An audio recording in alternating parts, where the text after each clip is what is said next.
میں گناہ چھوڑنا چاہتا ہوں لیکن مجھ سے گناہ چھوڑے نہیں جا رہے. ابراہیم ابن ادم کہتے ہیں کہ ٹھیک ہے میں تمہیں ایڈوائس تو کرتا ہوں اور اگر جو چیزیں میں تمہیں بتاؤں وہ تم کر سکتے ہو پھر میں تمہیں نہیں روکوں گا گناہوں سے, تم گناہ کنٹینیو کرو.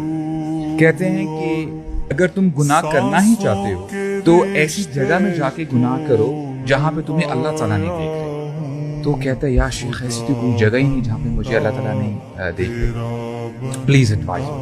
کہتے ہیں اگر تو گناہ کرنا ہی چاہتا ہے میں تجھے روکتا تو نہیں ہوں لیکن پھر اس کے دیے ہوئے رزق سے مت کھا, please try to find something else. شیخ سبحان اللہ ایسا کوئی رزق ہی نہیں ہے, کوئی پروویژن ہی نہیں ہے جو اللہ تعالیٰ کے علاوہ جو پرووائڈر ہو. یا شیخ پلیز ایڈوائز, اگر تو نے گناہ کرنا ہی ہے تو پھر تو اس کی زمین پر نہ رہ, کوئی اور زمین دے وہاں پہ جا کے گناہ کر.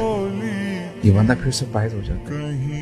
اور پھر ابراہیم ابن ادم کہتے ہیں کہ دیکھ تو رہ اس کی زمین پہ رہا, اس کا دیا ہوا کھا رہا ہے اور تو چھپ نہیں سکتا اس سے, تو پھر تو گناہ کیوں کر رہا ہے؟ تو کہتا ہے یا شیخ پلیز ایڈوائز می مور.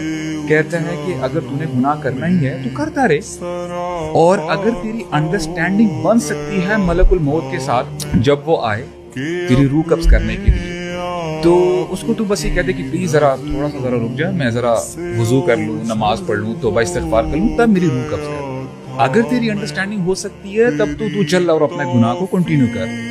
تو کہتے ہیں کہ شیخ یہ بھی ممکن نہیں ہے. اور پھر اینڈ میں کیا کہتے ہیں؟ کہتے ہیں کہ قیامت کا دن ہوگا, تو گناہوں سے بھرا ہوا ہوگا اور تیرے لیے یہ فیصلہ ہو جائے گا کہ تمہیں جہنم میں جانا ہے.